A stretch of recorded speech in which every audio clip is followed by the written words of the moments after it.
I never thought I'd live to see that when my own son would look at me like I was nothing more than furniture that had outlived. My name is Margot, I'm 50 years old, and this is the story of how I discovered that sometimes to love us our greatest. I had fallen asleep on the living room couch, exhausted from another sleepless night of pain shooting through my left side, the aftermath of the stroke that had stolen so much from me 2 years ago. The doctors said I was lucky to be alive, that many people don't survive what I went through. But lying there that afternoon, I wondered if survival was really such a blessing after all. When I opened my eyes, something felt wrong. The familiar weight of my wheelchair, always positioned right beside the couch where I could reach it, was gone. At first, I thought maybe I was disoriented from sleep, that my eyes were playing tricks on me. But as I turned my head, scanning the room with growing panic, the reality hit me like a physical blow. My wheelchair, my lifeline, my independence, my only way to move through the world, had disappeared. "David!" I called out, my voice cracking with confusion and the beginning of fear. "David, where's my chair?" The silence stretched on for what felt like hours, but was probably only seconds. Then I heard his footsteps, heavy and deliberate, coming from the kitchen. My heart lifted slightly. Surely this was just a misunderstanding. Maybe he had moved it for cleaning, or perhaps it was being repaired. There had to be a logical explanation. But when David appeared in the doorway, there was something in his expression that made my blood turn cold. His face held a mixture of defiance and cruel satisfaction that I had never seen before, not even during our worst arguments after his father died. "You're not going anywhere anyway," he said, the words falling from his lips with such casual cruelty that I actually felt my heart stutter in my chest. I stared at my son, this man I had carried for 9 months, raised with endless love and sacrifice, supported through college and his failed marriage, and saw a stranger, the boy who used to crawl into bed with me during thunderstorms, who cried when he accidentally stepped on a butterfly, who promised at his father's funeral that he would always take care of me, was gone. In his place stood someone I didn't recognize. "What do you mean?" I whispered, though part of me already understood what he was telling me. "I sold it," he said, crossing his arms over his chest like he was proud of himself. "Got $300 for it. Money I can actually use for something important instead of watching it sit there collecting dust." The room began to spin around me. I gripped the edge of the couch cushion so hard my knuckles went white, trying to anchor myself to something real, something solid, because surely this conversation couldn't be happening. Surely my only child hadn't just admitted to stealing and selling the one thing that allowed me to maintain any semblance of dignity and independence. "David, please tell me you're joking," I managed to say, though my voice sounded foreign to my own ears. He laughed, actually laughed, and the sound was worse than if he had screamed at me. "When do I joke about anything anymore, Mom? Everything in this house costs money. Food costs money. Utilities cost money. Your medications cost money. That chair was just sitting there, and you barely used it anyway. You spend most of your time on that couch feeling sorry for yourself." If you like emotional stories like this one, please subscribe to our channel. We're trying to reach 1,000 subscribers, and it really helps our work. And comment what city you're watching from. Each word was like a knife twisting deeper into wounds I didn't even know I had. I barely used it. I was trapped on this couch precisely because I couldn't get to my chair, couldn't move around the house that had been my home for over 20 years, couldn't go to the bathroom without crawling on my hands and knees like an animal. "How am I supposed to get around?" I asked, hating how small and desperate my voice sounded. "How am I supposed to take care of myself? You've got everything you need right here," he said, gesturing dismissively at the couch. "TV remote, that little table I set up with your water and pills. What more do you want?" What more did I want? I wanted to be able to use the bathroom with dignity. I wanted to be able to go to the kitchen and make myself a cup of tea when I felt like it. I wanted to be able to sit by the window and watch the seasons change in the garden I had planted with my own hands before the stroke stole so much of my mobility. I wanted to feel human again. But looking at my son's face, I realized that what I wanted didn't matter to him anymore. Maybe it never had. Maybe all those years of sacrifice, of putting his needs before my own, of working 2 jobs to pay for his college tuition while his father was battling cancer, had meant nothing to him. "Please," I whispered, the words scraping against my throat like sandpaper. please get it back. I'll pay you the money somehow. I'll figure it out." "With what money?" he scoffed. "Your disability check barely covers half the bills around here.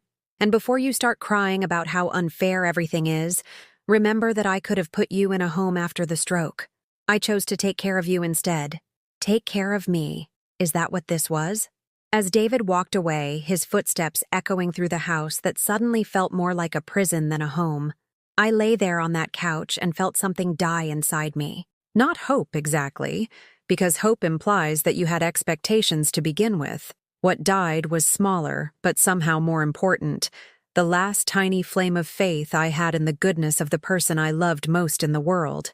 The afternoon light filtering through the windows began to fade, and I realized that for the first time in 2 years, I wouldn't be able to turn on the lamps myself. I couldn't reach the light switches from the couch. When darkness came, I would have to ask David to help me, and the thought of begging him for even that small kindness made me want to disappear entirely. But as I lay there in the growing shadows, something else began to stir in the depths of my chest. It wasn't hope, and it wasn't despair. It was something quieter, but infinitely more powerful. It was the beginning of resolve. The days that followed blurred together in a haze of humiliation that I never could have imagined.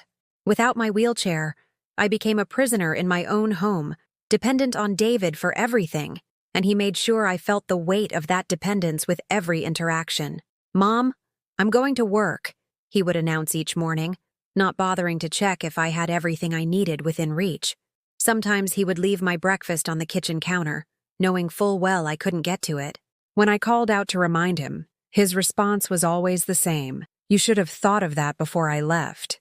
The cruelest part wasn't the physical discomfort, though crawling to the bathroom on my hands and knees while my left leg dragged uselessly behind me was a daily reminder of just how far I had fallen. No, the cruelest part was watching my son transform into someone I no longer recognized, someone who seemed to take actual pleasure in my helplessness. It started with small things. He would move the TV remote just out of my reach before leaving for work, claiming it was an accident. He would use the last of the milk and leave the empty carton on the counter where I could see it, but couldn't reach it. He would turn the air conditioning too high, knowing I couldn't adjust it myself, then mock me for shivering under the thin blanket I kept on the couch. "You're always complaining about something," he would say when I asked him to lower the temperature. "Hot, cold, hungry, thirsty. It never ends with you." But it was the way he talked about me to other people that truly broke my heart. I could hear him on phone calls with his friends, speaking as if I weren't in the next room, as if I had lost my hearing along with my mobility. "Yeah, she's getting worse," he would say, his voice carrying that tone people use when they're discussing a burden they're tired of carrying. "More demanding, more helpless. Sometimes I think she just wants attention." More demanding? I had stopped asking for anything unless it was absolutely necessary. I had learned to ration my requests for water, for food, for basic human dignity, because each one was met with sighs and eye rolls and comments about how much trouble I caused. The breaking point came on a Thursday evening when David's girlfriend, Jessica, came over for dinner. I had met her only twice before, and both times she had seemed pleasant enough, though I noticed she never quite made eye contact with me. This time, however, she looked at me with something that resembled disgust. "David, why is she just lying there like that?" Jessica whispered, though her whisper was loud enough for me to hear clearly. "It's kind of depressing. She can't move around much since the stroke," David explained, not bothering to lower his voice at all. "The wheelchair thing didn't work out." Didn't work out? As if my mobility was a business venture that had failed rather than something he had deliberately stolen from me. "Can't you put her somewhere else while I'm here?" Jessica continued. "Like, in her bedroom or something? It's just uncomfortable eating with her watching us like that." I felt my face burn with shame. Watching them? I wasn't watching them. I was trying to disappear into the couch cushions, to make myself as small and unnoticeable as possible. But even my presence in my own living room was apparently too much for this woman to tolerate. And David, my son, my only child, the person who should have defended me, actually considered her request. "I guess she could stay in her room during dinner," he said thoughtfully. "Mom, do you think you could manage to get to your bedroom for a while?" The question hung in the air like a slap. He knew perfectly well that I couldn't walk to my bedroom without help. He knew that crawling down the hallway was exhausting and painful, and stripped away whatever dignity I had left. He was asking me to humiliate myself even further for the comfort of a woman who couldn't bear to look at me while she ate. "I'll just stay quiet," I said softly, trying to keep the tremor out of my voice. "You won't even know I'm here." Jessica made a sound of disapproval, and David's jaw tightened with annoyance. "Come on, Mom. Don't make this harder than it has to be. Just go to your room for an hour or two. Is that really such a big deal?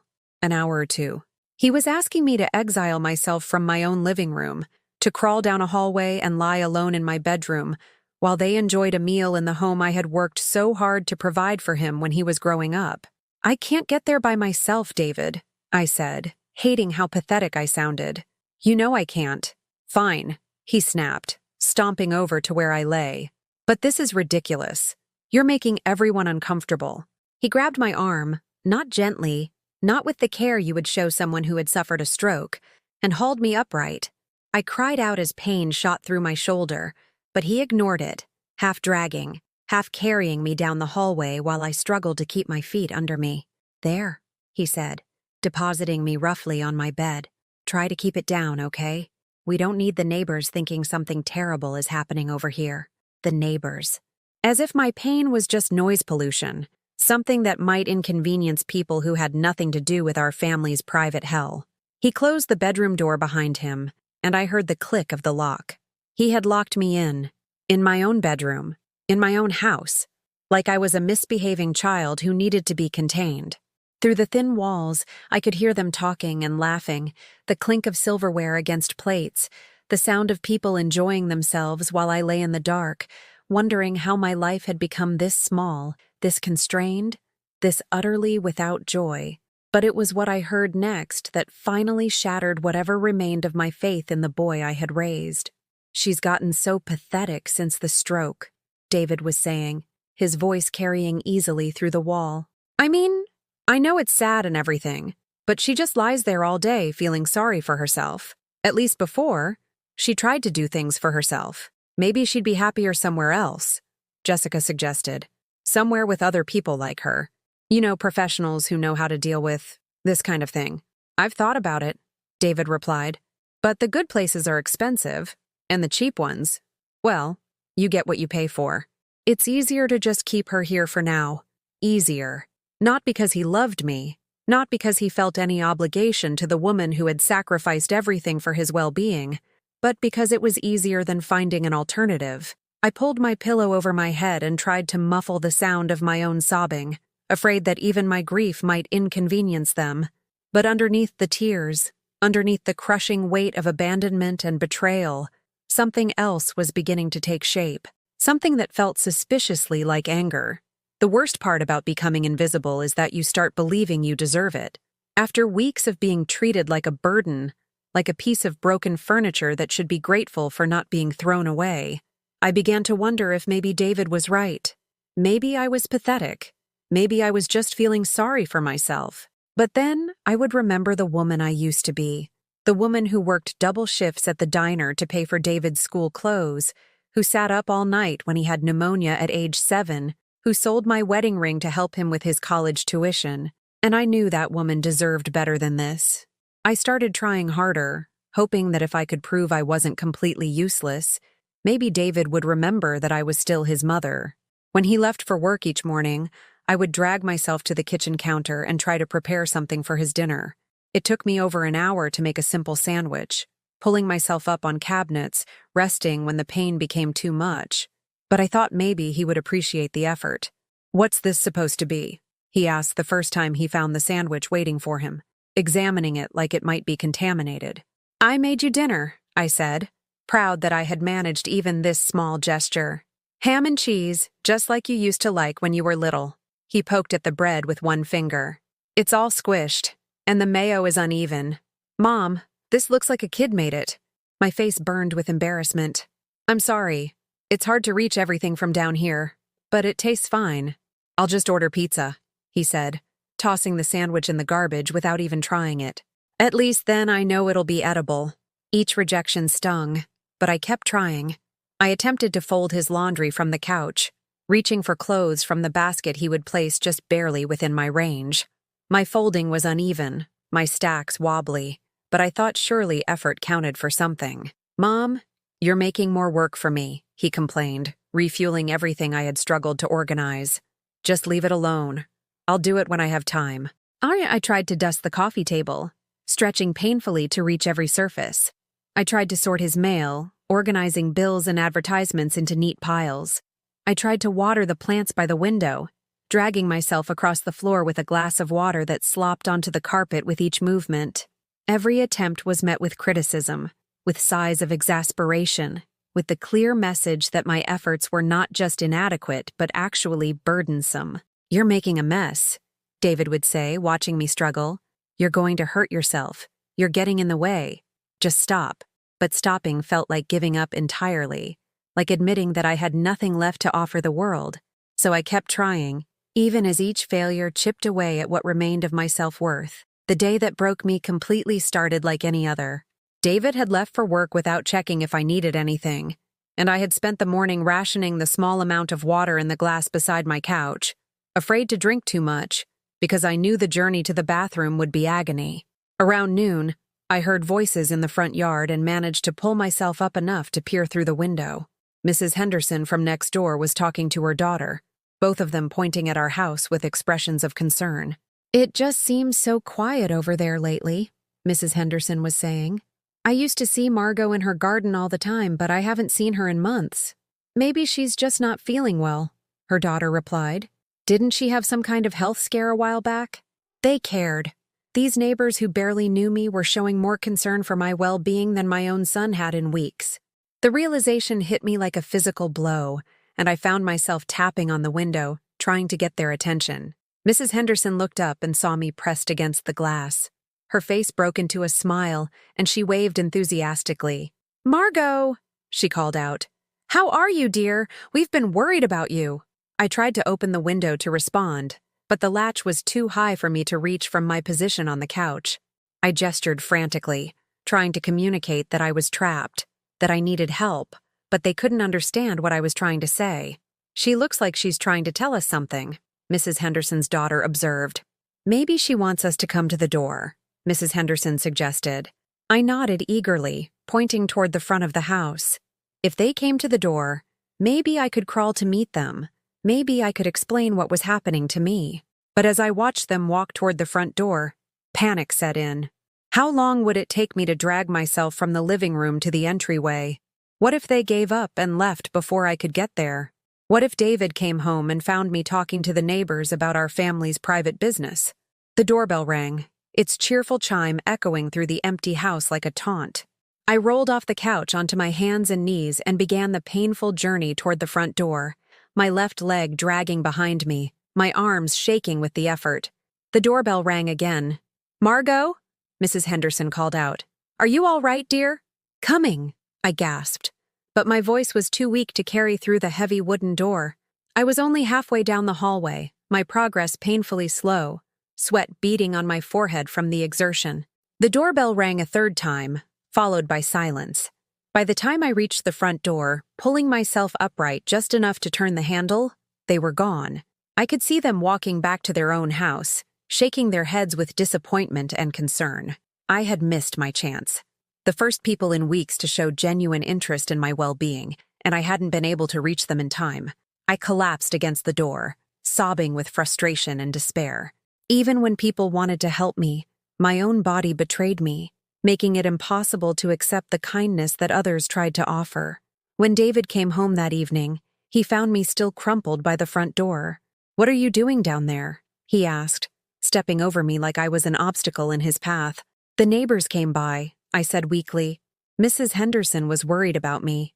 I tried to answer the door, but what?" he demanded, his voice sharp with annoyance. "I couldn't get there fast enough," I admitted, the words tasting like ash in my mouth. David stared down at me with an expression I had never seen before, not just irritation or impatience, but something that looked almost like disgust. "This is exactly what I'm talking about," he said. "You're embarrassing us. What's Mrs. Henderson going to think when she hears you crawling around the house like some kind of animal? Animal. The word hit me harder than any physical blow could have. In my son's eyes, I had become something less than human, something shameful that needed to be hidden from the world. I started to explain. You were trying to get attention, he interrupted, making a scene, making people feel sorry for you. It's pathetic, Mom. You're pathetic. He walked away, leaving me there on the floor by the front door, and I realized that I had been fooling myself. No amount of trying would be enough. No gesture of love or effort or sacrifice would restore me to humanity in his eyes. But as I lay there in the growing darkness, listening to David moving around the house as if I didn't exist, something strange happened. The tears stopped coming. The desperate need to prove my worth began to fade. And in its place, something harder and clearer began to take root. I wasn't pathetic. I wasn't an animal. I wasn't a burden that should be grateful for the privilege of being ignored and abused. I was a woman who had survived a stroke, raised a child alone after my husband's death, and worked every day of my adult life to build something meaningful. And I deserved better than this. There comes a moment in every person's darkest hour when you have to choose. Surrender completely, or find something worth fighting for. For me, that moment came on a Sunday morning when I woke up to find David packing suitcases in the hallway. "Where are you going?" I asked, though part of me already knew the answer would shatter whatever remained of my world. "Jessica and I are taking a week-long vacation," he said without looking at me, folding his clothes with the careful precision of someone who had been planning this for a while. "We're going to that resort in Florida she's been talking about. A vacation." While I lay here unable to care for myself, while I rationed water and crawled to the bathroom, while I hadn't seen sunlight beyond what filtered through the living room windows in months, he was planning a vacation. "What about me?" I whispered, the question slipping out before I could stop myself. Now he did look at me, and the cold calculation in his eyes made me wish I had remained silent. "What about you? You'll be fine. I'm leaving you enough food for a week, and you've got your medications within reach. It's not like you go anywhere anyway." Those words again. The casual cruelty that had become his standard response to my existence. "David, I can't. What if something happens? What if I fall? What if there's an emergency?" He shrugged, zipping up his suitcase with a sound that felt final. "There's a phone right next to the couch. Call 911 if you're dying. Otherwise, figure it out. Figure it out." As if being abandoned while disabled was a puzzle I should be able to solve on my own. "Please," I said, hating the desperation in my voice but unable to contain it. "Please don't leave me alone like this. I'm scared." For just a moment, I thought I saw something flicker in his expression, some shadow of the boy who used to comfort me when I had nightmares about losing him, but it passed so quickly I might have imagined it. "You'll be fine," he repeated, but this time his voice was softer, almost gentle. "It's just a week, Mom. I deserve to have some happiness in my life, too." The implication was clear. I was the obstacle to his happiness, the burden that prevented him from living the life he wanted. His vacation wasn't just about getting away from his responsibilities, it was about getting away from me. Jessica appeared in the doorway then, looking radiant in a way that made me remember what it felt like to have something to look forward to. She glanced at me briefly, that same expression of distaste crossing her features. "Are you ready?" she asked David. "The taxi's here." "Almost," he said, then turned back to me one final time. "I left sandwiches in the refrigerator and filled some water bottles. Try not to make a mess while I'm gone. Try not to make a mess." As if my mere existence was inherently messy, inherently problematic. They left without saying goodbye. I heard the front door close, the sound of the taxi driving away, and then silence settled over the house like a burial shroud. For the first day, I told myself this was manageable. I had food within reach, water, my medications. I could survive a week alone. People did it all the time. But by the second day, the isolation began to gnaw at me in ways I hadn't anticipated. The house felt enormous and empty around me, every small sound amplified in the silence. I found myself talking to the walls just to hear a human voice, even if it was only my own. By the third day, I realized David had underestimated how much food to leave. The sandwiches he had prepared were meant to last the entire week, but they were small, and I was hungrier than usual, probably from the stress of being completely alone. I began rationing them, eating half a sandwich each day, and trying to convince myself that the gnawing in my stomach was manageable. The fourth day brought a new horror. The water bottles were running low. David had left 6 bottles, assuming I would drink less than 1 per day. But the medications made me thirsty, and the fear made me drink more. I found myself staring at the remaining bottles like they were precious jewels, calculating how many sips I could allow myself each hour. By the 5th day, I was genuinely afraid I might not survive until David returned. The hunger was constant now, a living thing that clawed at my insides and made it hard to think clearly. The thirst was worse. My lips were cracked, my mouth felt like cotton, and my head pounded with dehydration. I tried calling David's cell phone, but it went straight to voicemail. I tried again every few hours, leaving increasingly desperate messages that he never returned. "David, please, I need help. There's not enough food. Please call me back. David, it's your mother. I'm not trying to ruin your vacation, but I'm scared. Please just call me. David, please. I'm sorry for whatever I did wrong. Just tell me you're coming back." The silence that followed each call was deafening. On the 6th day, I could barely lift my head from the couch.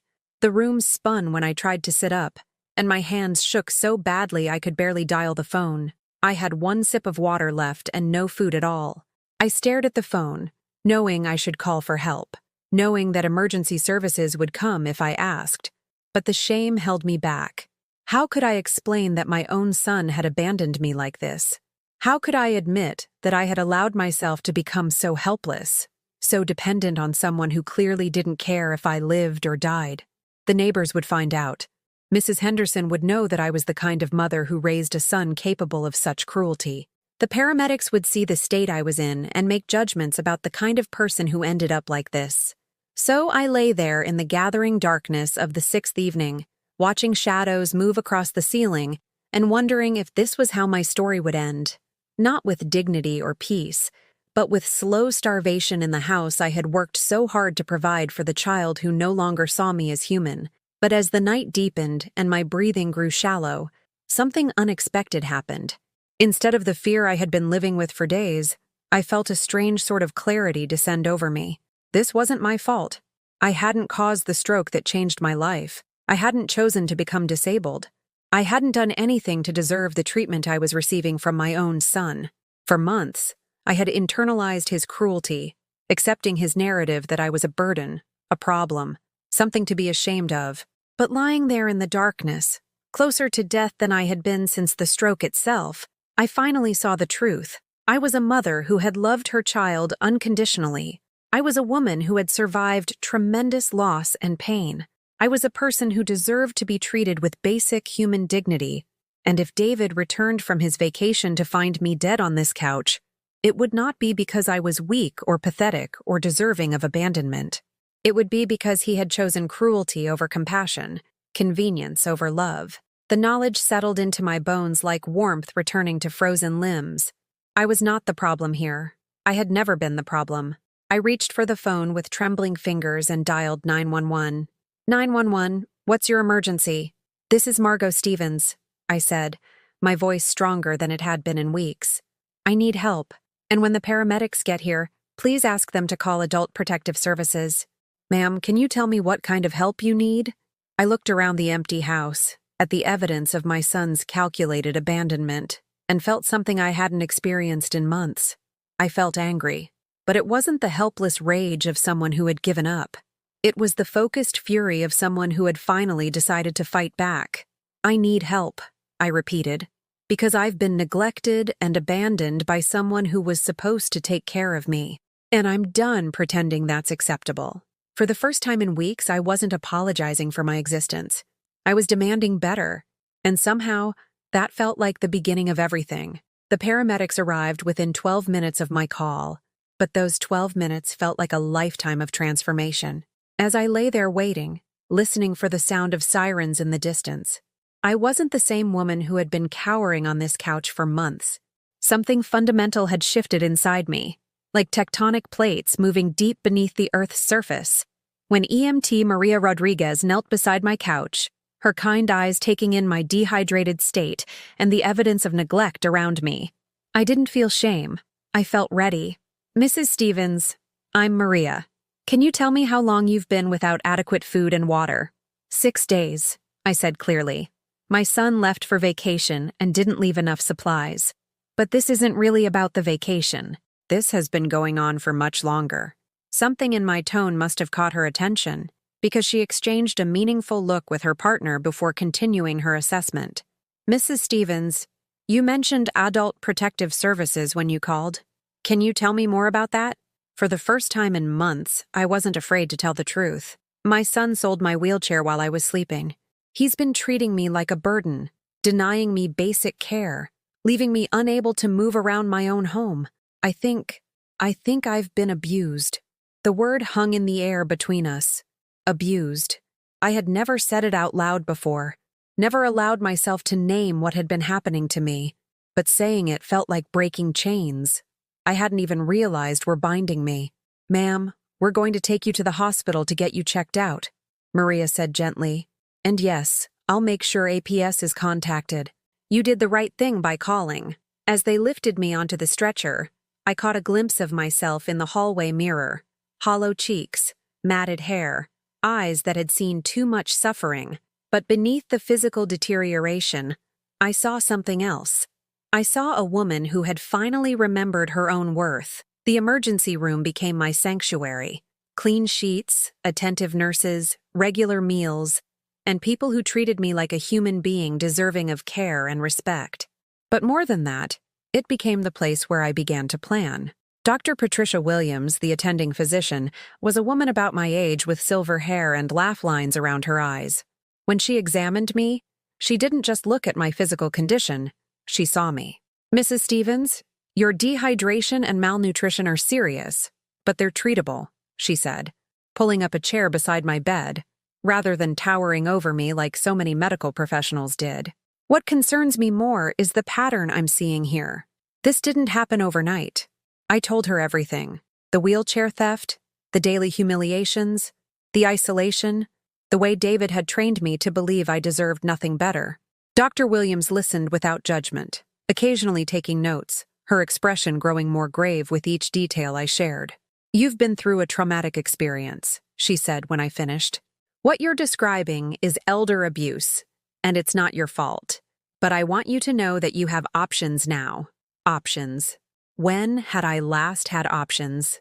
The social worker who arrived later that afternoon was a young man named Marcus Thompson, with gentle eyes and a quiet confidence that immediately put me at ease. He explained the process ahead: investigations, evaluations, legal protections that could be put in place.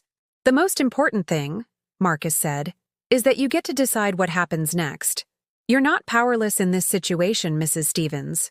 You have rights, and there are people who will help you enforce them." That night, alone in my hospital bed with proper nutrition flowing through my IV and the assurance that nurses would check on me every few hours, I did something I hadn't done in months.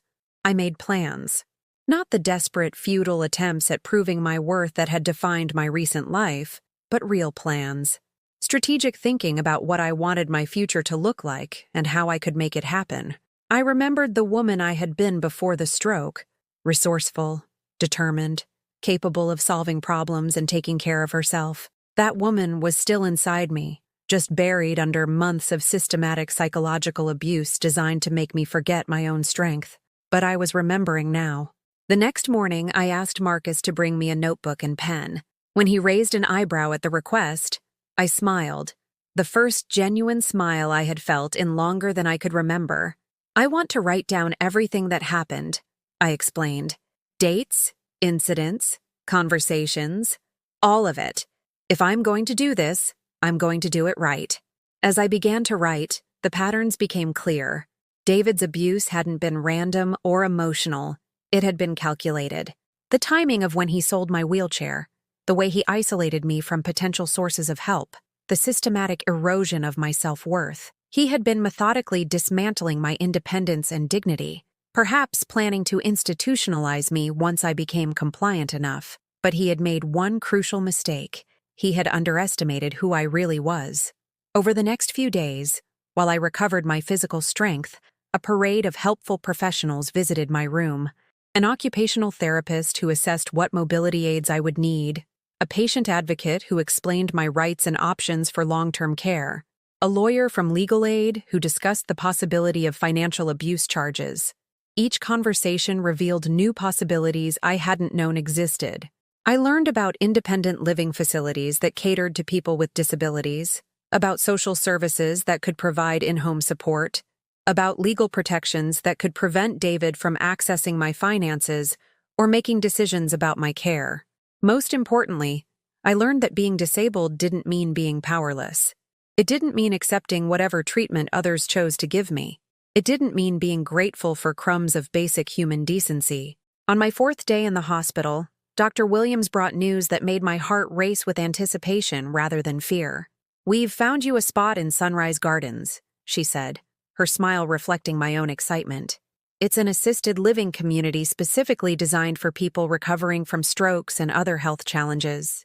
They have occupational therapy, social activities, and most importantly, they treat their residents with dignity and respect."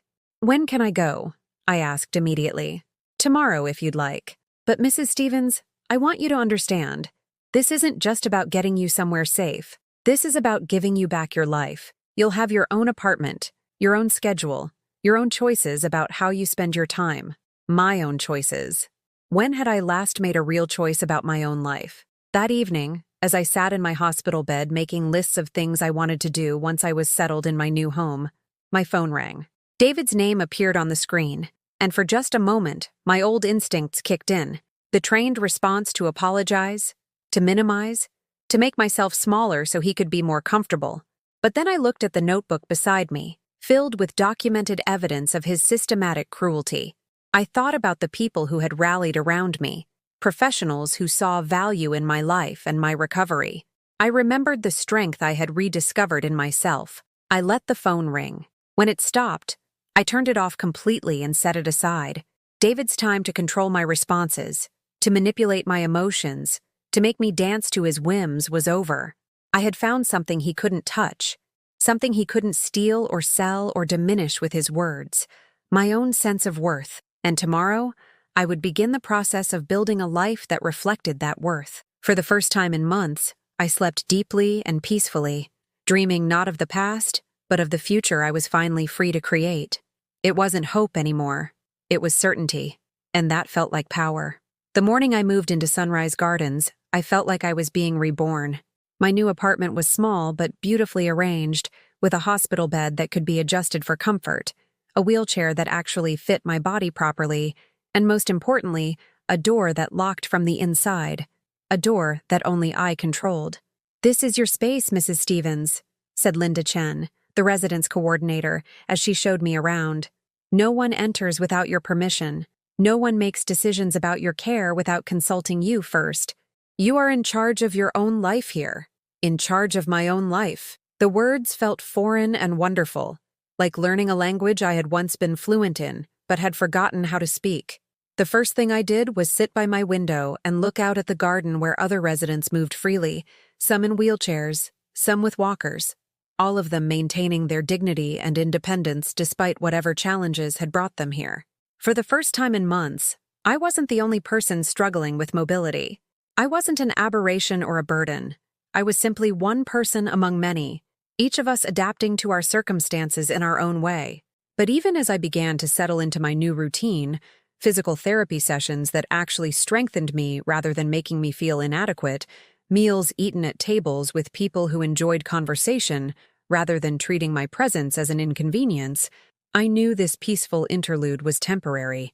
David would be returning from his vacation soon, and he would find an empty house and questions he couldn't answer. Marcus Thompson, my social worker, visited me on my 3rd day at Sunrise Gardens. He carried a folder thick with documents and wore the expression of someone who had uncovered something significant. "Mrs. Stevens, I need to update you on the investigation," he said, settling into the comfortable chair beside my small dining table. "We've been to your house. We've documented the conditions you were living in. And we've discovered some things about your finances that I think you should know." My stomach tightened with apprehension. What kind of things? Did you know that David has been using your disability payments to pay for personal expenses? Expensive dinners? Luxury purchases? And yes, that vacation he just took with his girlfriend? The words hit me like physical blows. My disability payments, the small monthly amount that was supposed to help cover my basic needs, had been funding his entertainment while I rationed water and crawled to the bathroom. He told me my check barely covered half the bills, I said quietly. According to the bank records, your disability payment is more than sufficient to cover your portion of the household expenses, Marcus continued. In fact, combined with proper social services support, it would be enough to maintain your independence in your own apartment if that's what you choose. He had lied about everything, not just about the wheelchair, not just about my worth as a human being, but about the very financial reality that governed our lives together. He had stolen not just my mobility and my dignity, but my economic independence as well. There's more, Marcus said gently. We found correspondence from your homeowner's insurance company. Apparently, there was a significant settlement after your stroke. Money meant to help with home modifications for accessibility. David cashed that check and used it for personal expenses instead of making the house accessible for you. $27,000. Money that could have installed ramps, widened doorways, modified the bathroom for wheelchair access, purchased proper mobility equipment. Money that could have allowed me to remain independent and dignified in my own home. Instead, David had spent it on luxury items and exotic vacations, while telling me I should be grateful for the privilege of crawling around like an animal. What can we do about this? I asked, surprised by the steadiness in my own voice. Several things, Marcus replied, consulting his notes. Financial abuse of an elderly or disabled person is a felony in this state. The misappropriation of insurance funds intended for accessibility modifications is another charge. And the neglect and abandonment you experienced could result in additional criminal charges. Criminal charges. Against my own son. 6 months ago, the thought would have devastated me. Now, it felt like justice finally beginning to balance the scales.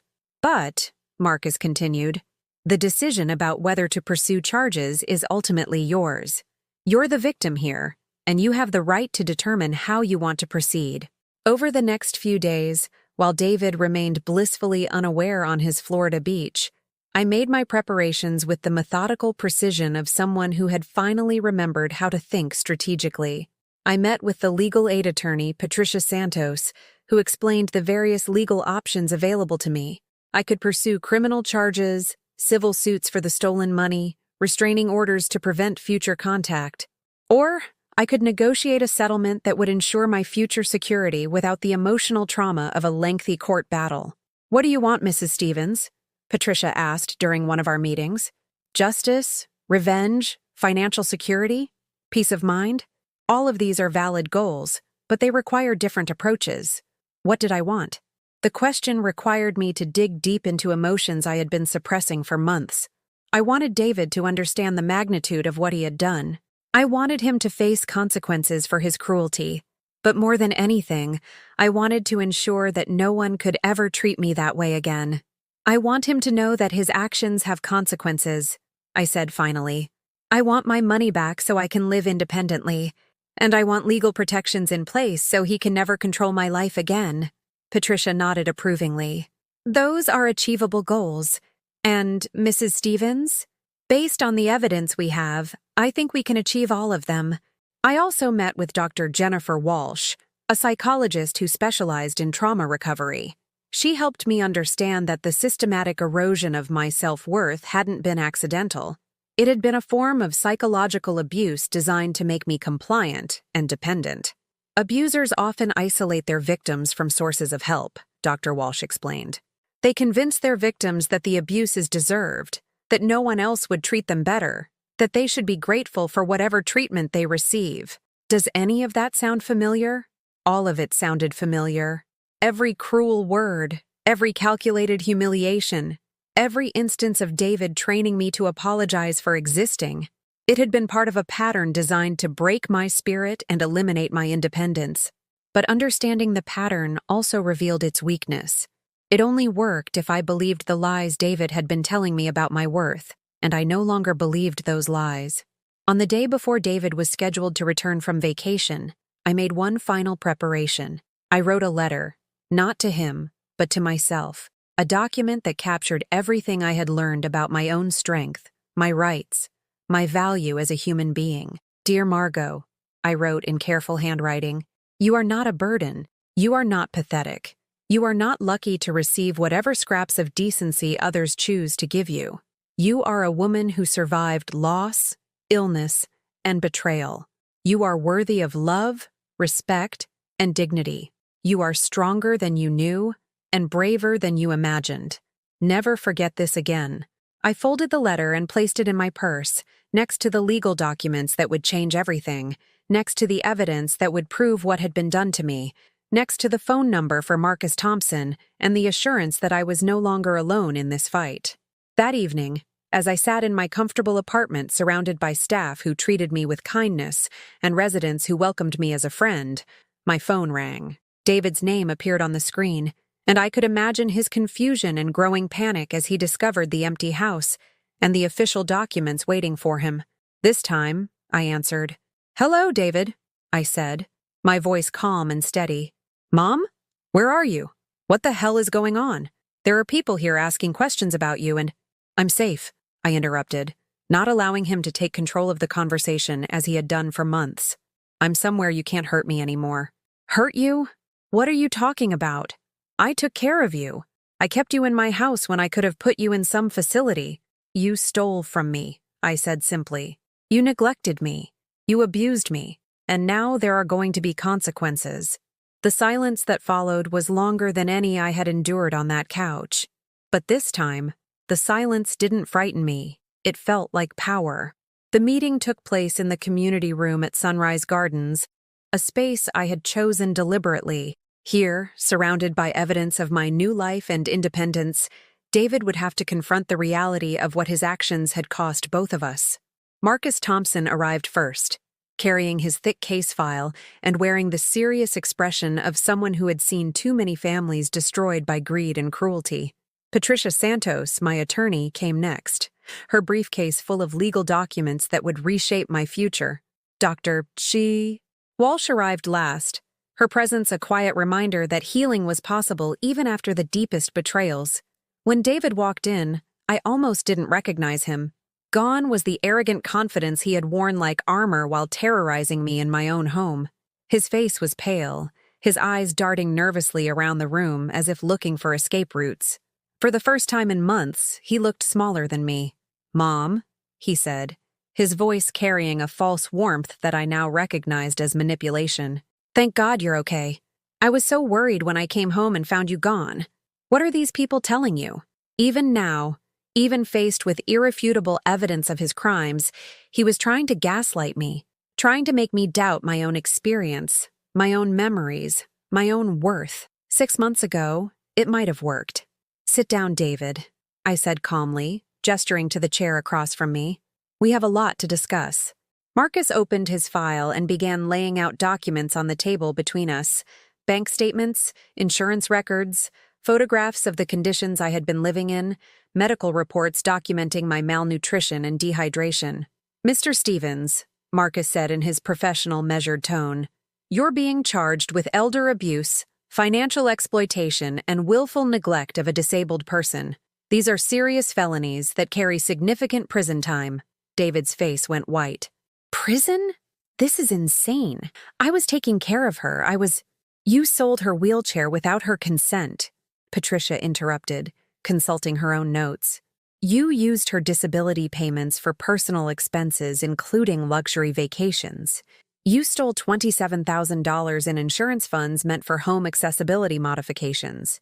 You abandoned her for a week without adequate food or water while she was unable to care for herself." Each accusation hit him like a physical blow.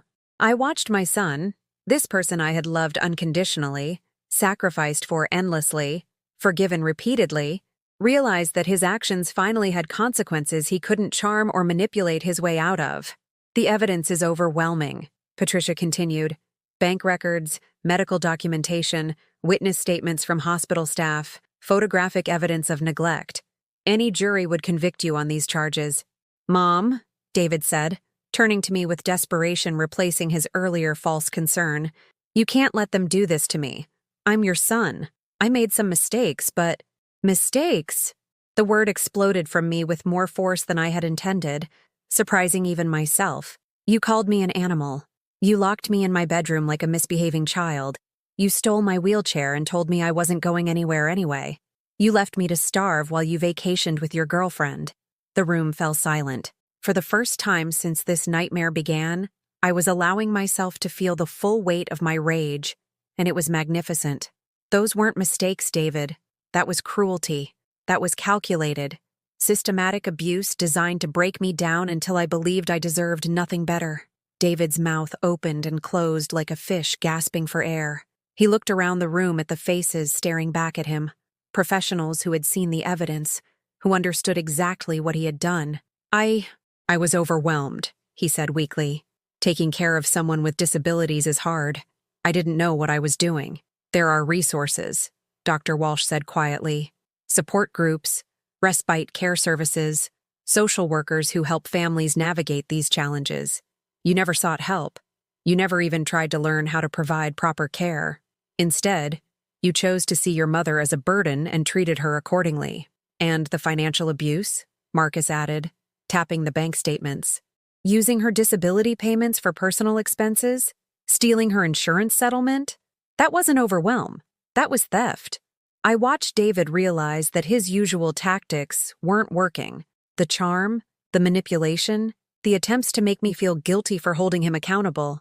None of it was having any effect on these professionals who had heard every excuse and seen every form of abuse. What do you want from me? He asked finally, his voice barely above a whisper. I want the money you stole, I said clearly. All of it. The insurance settlement, every disability payment you misused, interest and penalties. I want it returned within 30 days. I don't have that kind of money. Then you'll figure out how to get it. Patricia interrupted. Sell your car. Liquidate your savings. Take out loans if necessary. Mrs. Stevens is entitled to restitution, and we will pursue every legal avenue to ensure she receives it. I also want a formal restraining order, I continued, my voice growing stronger with each demand. You are not to contact me, visit me, or interfere with my care in any way. If you violate that order, you'll face additional criminal charges. David stared at me as if seeing me for the first time. The broken, helpless woman he had been tormenting for months was gone, replaced by someone who knew her worth and was prepared to fight for it. And finally, I said, saving the most important demand for last, I want you to understand something. I am not the pathetic, burdensome creature you convinced me I was. I am a woman who survived a stroke, who built a life, who loved her child unconditionally, even when he didn't deserve it. I am worthy of respect, dignity, and proper care, and I will never again allow anyone to treat me as less than human. The transformation was complete. The woman who had cowered on that couch, who had apologized for existing, who had crawled to bathrooms and begged for scraps of basic decency, was gone forever. In her place sat someone who understood her value, who demanded respect, who refused to accept anything less than what she deserved. David looked around the room one more time, perhaps hoping to find an ally or an escape route. But there was nowhere to run from the truth, no way to charm his way out of consequences that had been years in the making. You have a choice, Patricia said, sliding a document across the table. You can sign this agreement to make full restitution and accept the restraining order, or we can pursue criminal charges and let a jury decide your fate. Prison sentences for elder abuse can be quite lengthy. David picked up the pen with a hand that trembled slightly. As he signed his name to the document that would restore my financial independence and protect me from future abuse, I felt something I hadn't experienced in longer than I could remember.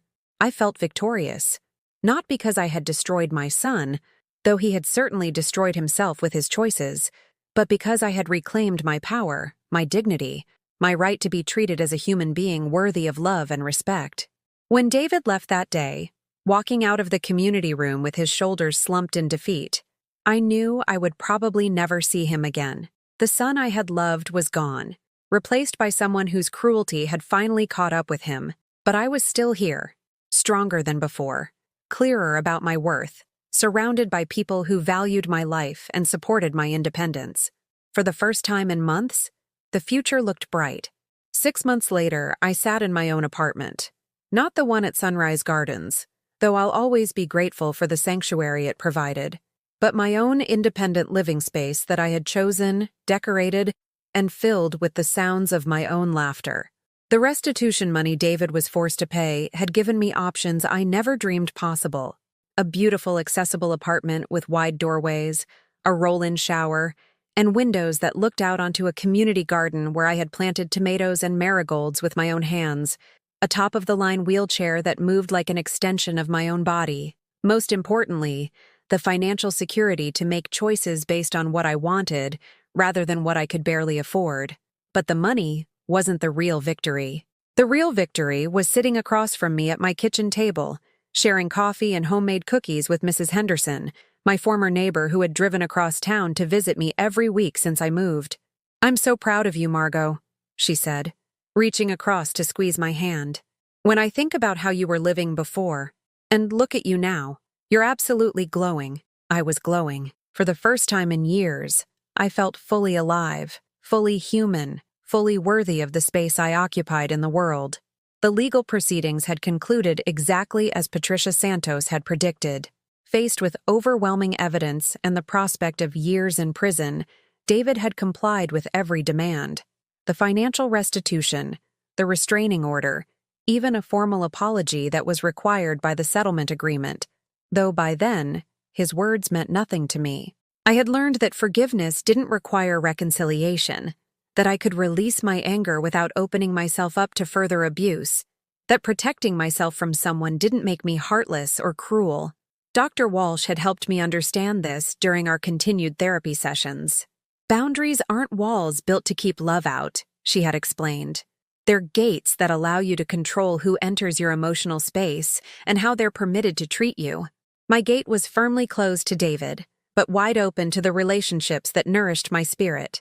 Like my friendship with Maria Santos, not the attorney, but a woman I had met in physical therapy who had also survived a stroke and become my exercise partner, shopping companion, and co-conspirator in small adventures around the city. "Are you ready for next week?" Maria asked during one of our regular coffee dates at the cafe near my apartment. Next week. I still got butterflies thinking about it. I was scheduled to speak at a conference for healthcare workers and social service professionals about recognizing signs of elder abuse. Me, the woman who had once crawled to bathrooms and apologized for existing, was going to address an auditorium full of people who dedicated their lives to helping others. "I think so," I said, though my hands trembled slightly with nervousness. It's strange, thinking that my story might help protect someone else from going through what I did. "It will help," Maria assured me. "When professionals hear from survivors, when they understand what abuse actually looks like in real families, they become better at spotting it and stopping it." The speech had been Dr. Walsh's idea. She believed that sharing my experience could serve a dual purpose, helping others while reinforcing my own journey from victim to survivor to advocate. I had been working on it for weeks, crafting sentences that would capture not just the horror of what had happened, but the possibility of recovery and renewal that existed even after the deepest betrayals. The hardest part wasn't the physical abuse, I planned to tell my audience. It was learning to believe I deserved better.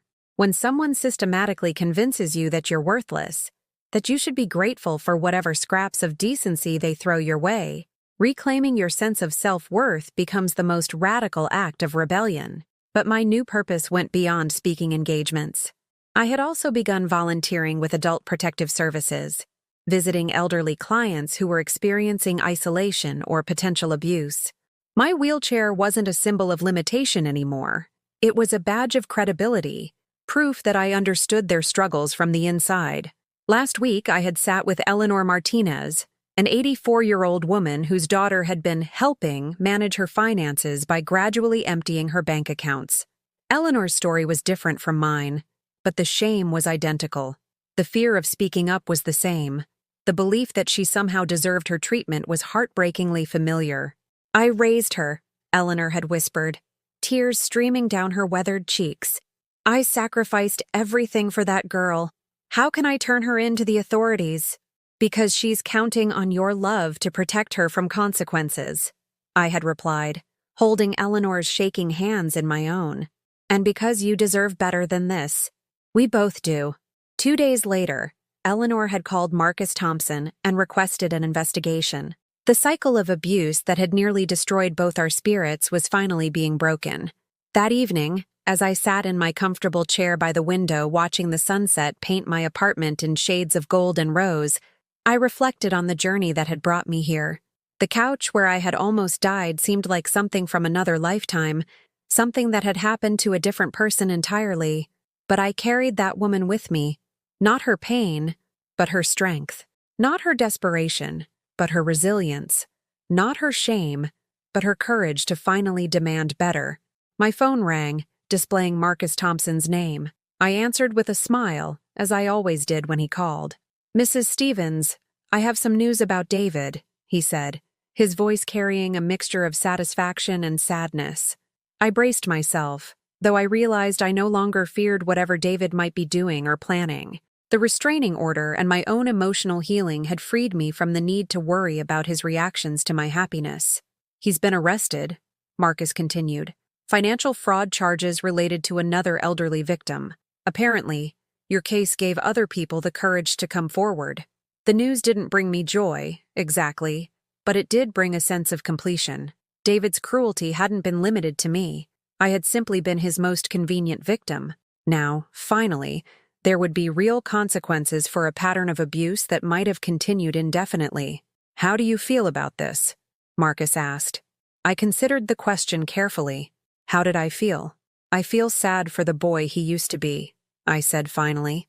"The child who crawled into bed with me during thunderstorms, who cried over injured butterflies, who promised at his father's funeral that he would always take care of me. That boy deserved better parents than he got. Deserved to learn that love didn't mean exploitation." I paused, watching a cardinal land on my windowsill, its bright red feathers brilliant against the darkening sky. "But I don't feel responsible for the man he became," I continued. "And I don't feel guilty for protecting myself from him. Some people choose cruelty over compassion, and when they do, they have to live with the consequences of that choice." After we hung up, I sat in the peaceful silence of my apartment, surrounded by evidence of a life rebuilt on foundations of self-respect and mutual care. The photos on my mantelpiece showed my new friends, my volunteer work, the small adventures that had replaced months of staring at a ceiling and waiting to die. Tomorrow, I would go to physical therapy with Maria, then lunch with Mrs. Henderson, then an afternoon working in the community garden where I had discovered that things could grow even after they had been nearly destroyed. Next week, I would stand in front of that auditorium and tell my story, sharing the hard-won wisdom that had emerged from my darkest hours. And someday, not soon, but someday, I might even be ready to open my heart to love again, to trust someone new with the woman I had become. But tonight, I was content to sit with myself, to appreciate the journey I had traveled and the strength I had discovered along the way. I pulled out the letter I had written to myself all those months ago and read it again. "You are not a burden. You are not pathetic. You are not lucky to receive whatever scraps of decency others choose to give you." I had learned something even more important since then. I was not just worthy of love and respect. I was capable of ensuring I received them. I was not just a survivor. I was someone who could help other people survive. I was not just reclaiming my life. I was building something better than what I had lost. And as the last light faded from my windows and the gentle sounds of evening settled around my peaceful apartment, I smiled and whispered the words that had become my daily affirmation. I learned that sometimes, the silence that follows speaking your truth is the most powerful sound in the world. The woman who had once apologized for existing was gone forever. In her place was someone who celebrated being alive,